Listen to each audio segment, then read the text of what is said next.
जिन भारत विरोधी और आतंकी संगठनों ने भारत माता के मस्तक पर हमला करके कई परिवारों के सिंदूर मिटाए थे, उन्हें भारतीय सेना ने ऑपरेशन सिंदूर के माध्यम से इंसाफ दिलाने का काम किया है। और इसके लिए आज सारा देश भारतीय सेनाओं का अभिनंदन कर रहा है। ऑपरेशन सिंदूर सिर्फ एक सैन्य कार्रवाई भर नहीं है, बल्कि भारत की राजनैतिक, सामाजिक और सामरिक इच्छा शक्ति का प्रतीक है। यह ऑपरेशन आतंकवाद के खिलाफ भारत की दृढ़ इच्छा शक्ति का और सैन्य शक्ति की क्षमता और संकल्प शक्ति का भी प्रदर्शन है। हमने दिखाया है, भारत आतंकवाद के खिलाफ जब भी कोई कार्रवाई करेगा तो आतंकवादियों और उनके आकाओं के लिए सरहद पार की जमीन भी सुरक्षित नहीं रहेगी।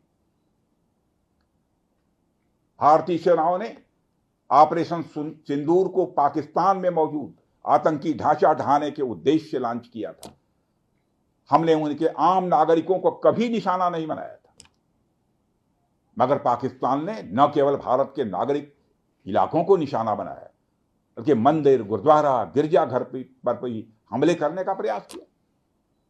भारतीय सेना ने शौर्य और पराक्रम के साथ साथ संयम का भी परिचय देते हुए पाकिस्तान के अन्य ठिकानों पर भी प्रहार करके करारा जवाब दिया है।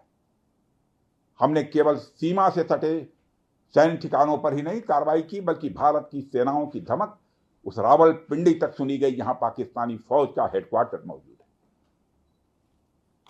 मित्रों, भारत में आतंकवादी घटनाएं करने और कराने का क्या अंजाम होता है, यह पूरे विश्व ने उरी की घटना के बाद देखा, जब हमारी सेना ने पाकिस्तान में घुसकर सर्जिकल स्ट्राइक की। पुलवामा के बाद देखा, जब बालाकोट पर एयर स्ट्राइक की गई, और अब पहलगाम की घटना के बाद दुनिया देख रही है कि जब भारत ने पाकिस्तान के भीतर घुसकर मल्टीपल स्ट्राइक्स की हैं। आतंकवाद के खिलाफ जीरो टॉलरेंस की नीति पर चलते हुए हमारे यशस्वी प्रधानमंत्री श्री नरेंद्र मोदी ने स्पष्ट कर दिया है कि यह नया भारत है जो आतंक के खिलाफ सरहद के इस पार और उस पार दोनों तरफ प्रभावी कार्रवाई करेगा। यह हमारे प्रधानमंत्री जी ने स्पष्ट रूप से यह संदेश दे दिया। जिन भारत विरोधी और आतंकी संगठनों ने भारत माता के मस्तक पर हमला करके कई परिवारों के सिंदूर मिटाए थे, उन्हें भारतीय सेना ने ऑपरेशन सिंदूर के माध्यम से इंसाफ दिलाने का काम किया है। और इसके लिए आज सारा देश भारतीय सेनाओं का अभिनंदन कर रहा है। ऑपरेशन सिंदूर सिर्फ एक सैन्य कार्रवाई भर नहीं है, बल्कि भारत की राजनैतिक, सामाजिक और सामरिक इच्छा शक्ति का प्रतीक है। यह ऑपरेशन आतंकवाद के खिलाफ भारत की दृढ़ इच्छा शक्ति का और सैन्य शक्ति की क्षमता और संकल्प शक्ति का भी प्रदर्शन है। हमने दिखाया है, भारत आतंकवाद के खिलाफ जब भी कोई कार्रवाई करेगा तो आतंकवादियों और उनके आकाओं के लिए सरहद पार की जमीन भी सुरक्षित नहीं रहेगी। भारतीय सेनाओं ने ऑपरेशन सिंदूर को पाकिस्तान में मौजूद आतंकी ढांचा ढहाने के उद्देश्य से लॉन्च किया था। हमने उनके आम नागरिकों को कभी निशाना नहीं बनाया था, मगर पाकिस्तान ने न केवल भारत के नागरिक इलाकों को निशाना बनाया, बल्कि मंदिर, गुरुद्वारा, गिरजाघर पर भी हमले करने का प्रयास किया।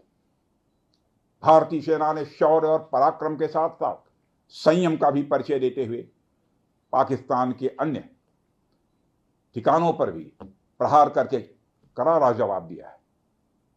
हमने केवल सीमा से सटे सैन्य ठिकानों पर ही नहीं कार्रवाई की, बल्कि भारत की सेनाओं की धमक उस रावलपिंडी तक सुनी गई जहां पाकिस्तानी फौज का हेडक्वार्टर मौजूद है। मित्रों, भारत में आतंकवादी घटनाएं करने और कराने का क्या अंजाम होता है, यह पूरे विश्व ने उरी की घटना के बाद देखा, जब हमारी सेना ने पाकिस्तान में घुसकर सर्जिकल स्ट्राइक की। पुलवामा के बाद देखा, जब बालाकोट पर एयर स्ट्राइक की गई, और अब पहलगाम की घटना के बाद दुनिया देख रही है कि जब भारत ने पाकिस्तान के भीतर घुसकर मल्टीपल स्ट्राइक्स की हैं।